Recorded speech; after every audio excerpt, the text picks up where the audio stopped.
안녕하세요. 역사 돋보기입니다. 1차 세계대전 시리즈 4부입니다. 벨기에를 크게 우회해 프랑스 파리를 포위하겠다는 초기 독일의 슐리펜 계획은 마른 전투를 기점으로 망가져버렸고, 협상군과 독일군은 프랑스 벨기에 국경지대에 기다란 참호를 연결해 참호전이 전개되었습니다. 1차 이프리 전투를 기점으로 본격적으로 끔찍한 참호전이 촉발하며 서부전선은 고착화되죠. 그렇다면 바다 위에서의 싸움은 어떻게 되고 있을까요? 전쟁에서 매우 중요한 요소 중 하나가 바로 바다 위에서의 싸움, 해전입니다. 제해권을 쥐고 있느냐 상대에게 빼앗겼느냐에 따라 육지에서의 전세가 완전히 다를 수밖에 없기 때문이죠. 독일은 바다에서도 1차 세계대전 초창기부터 제해권을 상실했는데요.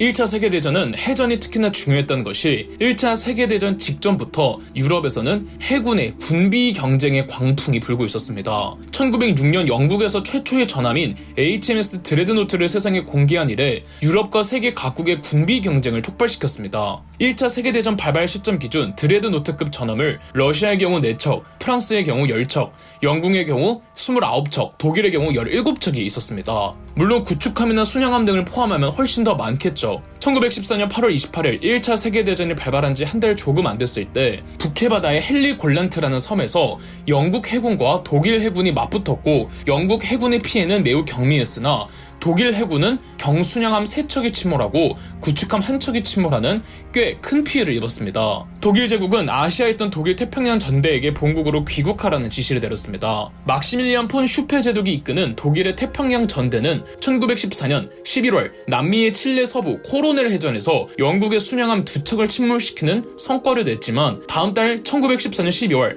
아르헨티나 남동부 바다 포클랜드 제도에서 영국 해군의 공격을 받아 순양함 5척 중 4척이 침몰하면서 독일 태평양 전대가 괴멸됩니다. 즉, 독일은 개전 직후부터 해군력이 상당히 약한 상태였고, 적어도 바다에서만큼은 독일의 해군이 소극적으로 변할 수밖에 없었습니다. 그러나 싫으나 좋으나 영국과의 싸움에서 우위를 점하려면 북해의 제해권을 반드시 가져와야만 했습니다. 1915년 1월 영국과 독일 사이의 바다 도거뱅크에서 순양 전함대끼리 맞붙었는데 큰 피해는 아니었지만 독일 제국의 순양함 1척이 또 침몰되었습니다. 영국의 경우 순양 전함 1대와 구축함 1대 손상 정도였고요. 이후 독일 제국의 해군은 완전히 수세적인 입장을 취했고, 제해권을 쥔 영국의 해군 장관 처칠은 해상 봉쇄령을 때려 독일 제국을 완전히 고립시켜버렸습니다. 독일 제국은 바다로 운송해야 할 물자 보급에 치명적인 타격을 입은 거죠. 이에 독일 제국의 해군이 1915년 2월 발동한 작전이 바로 무제한 잠수함 작전이었습니다. 확실히 바다 위에서 군함들의 퀄리티나 실력은 영국을 따라잡기가 버거웠는데 독일이 자부하는 것 하나는 있었으니 바로 유보트라는 잠수함이었습니다. 유보트의 유는 undersea의 약자입니다. undersea이면서도 underseen, 중의적인 의미를 띠고 있죠. 물론 이 당시 잠수함들이 오늘날의 기준으로 보면 수준이 좀 떨어질 수는 있겠지만, 그럼에도 전체적으로 봤을 때는 독일의 잠수함이 다른 나라의 잠수함보다 월등히 수준이 높았고, 특히 어뢰들을 항구로 다시 돌아와 장착해야 했던 다른 나라들의 잠수함과는 달리 독일의 유보트는 현장에서 바로바로 어뢰들을 재장전할 수가 있었습니다. 1915년 2월 발동된 무제한 잠수함 작전은 독일의 유보트가 상선, 여객선, 군함 상관하지 말고 눈에 보이는 적국의 배는 무조건 다 침몰시키도록 하는 작전이었습니다. 이때 투입된 독일 제국 해군의 유보트 규모는 무려 375척. 독일의 무제한 잠수함 작전으로 영국 해군은 굉장히 큰 피해를 받고 영국의 해상 봉쇄령은 깨져버리고 말았습니다. 오히려 영국이 제해권을 상실하고 물자 보급난에 시달렸죠. 그러다 결국 독일의 유보트가 사고를 치고 맙니다. 1915년 5월 7일 루시타니아호라는 여객선이 유보트의 어뢰에 맞아 침몰하여 승객 1900명 중에서 1200명이 사망합니다. 문제는 루시타니아호에 128명의 미국인 승객들이 타고 있었다는 거죠. 그동안 미국은 유럽의 전쟁에 개입하지 않겠다며 중립을 표방하고 있었습니다.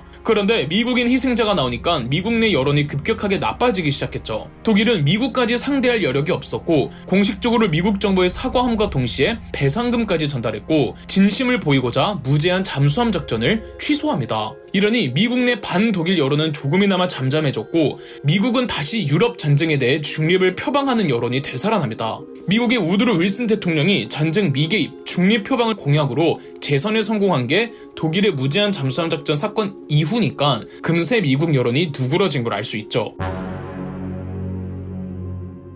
이쯤 되면 여러분들이 이상함을 감지하셔야 합니다. 1차 세계대전은 협상국과 동맹국의 대결입니다. 협상국, 영국, 프랑스, 러시아는 싸우고 있고 동맹국, 독일, 오스트리아도 계속 싸우고 있습니다. 그런데 동맹국의 일원이기도 한 이탈리아는 지금 뭘 하고 있는 걸까요? 식민지 쟁탈권 분쟁으로 프랑스와 사이가 멀어진 이탈리아가 독일과 가깝게 지내며 동맹국의 일원으로 참가를 한 건 맞으나 사실 이탈리아와 오스트리아 사이는 그렇게 썩 좋지 못했습니다. 오스트리아가 탐내는 발칸반도는 이탈리아도 원했습니다.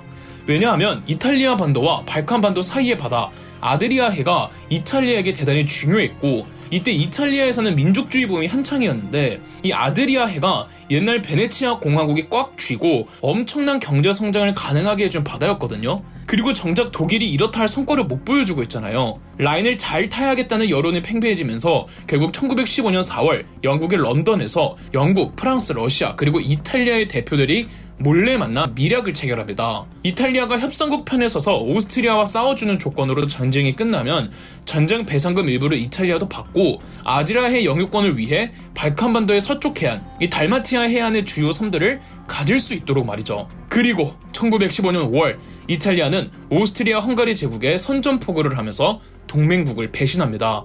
이탈리아에서는 알프스 산맥을 넘어서 북동부로 가면 바로 오스트리아가 나옵니다. 그리고 오스트리아 헝가리 제국이 차지하고 있는 오늘날의 슬로베니아도 나오죠. 이 슬로베니아를 이탈리아가 연결하면 더 동쪽에 있는 러시아군과 또 세르비아군과도 연결하여 오스트리아 헝가리 제국을 동시다발적으로 압박할 수가 있습니다. 1915년 5월 말 이탈리아군은 슬로베니아를 향해 출병했습니다. 오스트리아 입장에서도 이탈리아군이 러시아군과 세르비아군과 합류하면 골치 아프기 때문에 이탈리아의 슬로베니아 입성을 막아야 했죠. 이탈리아와 슬로베니아 국경지대 사이에는 이손초 강이라는 강이 있습니다. 이탈리아는 이 강을 넘어야 슬로베니아로 들어갈 수 있는데 오스트리아군도 이손초 강에 도착해서 이탈리아의 도강을 막으려고 했죠. 1915년 6월부터 이탈리아군과 오스트리아군이 이손초 강을 대치하며 전투가 시작됐고 이 이손초 전투는 3년 후 전쟁이 끝나기까지 무려 12차례나 전투를 벌입니다. 그래서 1차 세계대전에서 이탈리아 오스트리아 전선은 쉽게 이손초 전투 하나로 요약이 가능합니다. 참고로 미국의 소설가 해밍웨이가 의용군으로 이탈리아 야전병원에서 근무했는데 이때 이손초 전투의 참혹한 참상을 보고 나서 나중에 쓴 소설이 무기여 자리거라입니다. 1915년 10월 발칸반도의 국가 불가리아 왕국이 독일과 오스트리아 쪽에 붙고 몬테네그로가 항복합니다. 그리고 독일 제국도 동부전선의 대대적인 공세를 취하기로 해 우크라이나 서부의 리비우와 폴란드의 바르샤바를 점령했죠. 동부전선에서는 어느 정도 동맹국 측으로 안정화되어 가고 있었습니다. 1차 세계대전이 끔찍했던 이유 중 또 하나는 19세기 말에서 20세기 초 유럽의 과학계가 비약적으로 발전하는데 이 누적된 과학과 기술에 대한 지식을 사람 죽이는 용도로 집약시켜 전투에 사용했다는 것입니다. 2차 세계대전이 원자폭탄이었다면 1차 세계대전은 바로 독가스가 있었습니다. 기나긴 참호전으로 고착화되어버린 서부전선에서 독일에서는 서부전선 돌파 작전 중 하나로 독일의 화학자 발처 헤르만 네른스트가 독가스 사용을 제안했습니다. 19세기 말 독일이 독일 제국으로 통합됐을 때 독일 제국 정부는 교육에 굉장히 열을 올려서 괴팅겐 대학, 베를린 훔볼트 대학 등 대학교 교육을 대단히 강화했습니다. 그리고 특히 이공계열 쪽으로 지원을 열심히 해주었죠. 이 대표적으로 화학이 있었습니다. 프리츠 하버, 제임스 프랑크, 오토 한, 구스타프 헤르츠, 발터 헤르만 네른스트 등 독일의 기라성 같은 화학자들이 있었는데 이들은 전원 독가스 개발에 참여했으며 특히 최초로 살상용 화학가스를 만든 화학자는 프리츠 하버였습니다. 프리츠 하버는 이런 말을 하기도 했죠. 과학은 평화기에는 인류의 것이지만 전쟁 중에는 조국의 것이다. 프리츠 하버 이후로도 독일의 유능한 화학자들이 다 자기 능력을 이 독가스 개발에 넣었고 독일 제국군은 서부 전선의 이프르에서 발터 헤르만 네른스트가 개발한 염소가스를 살포했습니다. 2차 이프르 전투는 인류사 최초로 독가스를 실전에 쓴 전투였죠. 염소가스는 사람의 신체와 장기를 썩게 만드는 독가스랍니다. 처음에 협상군은 연막가스로 오인했다고 하죠. 2차 이프르 전투에서 영국 프랑스군 5,000명이 염소가스에 중독되어 사망한 것으로 알려져 있습니다. 다행히 협상군은 금세 파회법을 찾아냅니다. 우선 암모니아가 조금이나마 효과가 있다고 해서 손수건에 소변을 묻혀 코와 입을 가리게 했고 또 염소가스가 유난히 바람에 약해서 대포를 쏴서 해치우는 시기였습니다. 독가스를 사용하면서부터 양측이 방독면도 만들기 시작했고 또 거기에 맞춰서 더 강력하고 더 유독한 독가스를 만들어냈습니다. 물론 처음 시작한 건 독일이 맞지만 영국과 프랑스도 쓰기는 썼습니다. 이후로도 독가스 살포는 계속되었고 그래서 1차 세계대전을 화학자들의 전쟁이라고까지 말하죠. 화학 무기까지 동원하며 전개되는 서부전선 참호전의 참상은 이게 끝이 아닙니다. 그럼 역사 돋보기였습니다. 저희 역사 돋보기가 멤버십 가입을 시작했습니다. 멤버십 가입을 해주신 분들 덕분에 영상 제작에 큰 도움이 되고 있습니다. 감사합니다. 영상 재미있으셨다면 구독과 좋아요, 알림 설정까지 해주시면 감사드리겠습니다.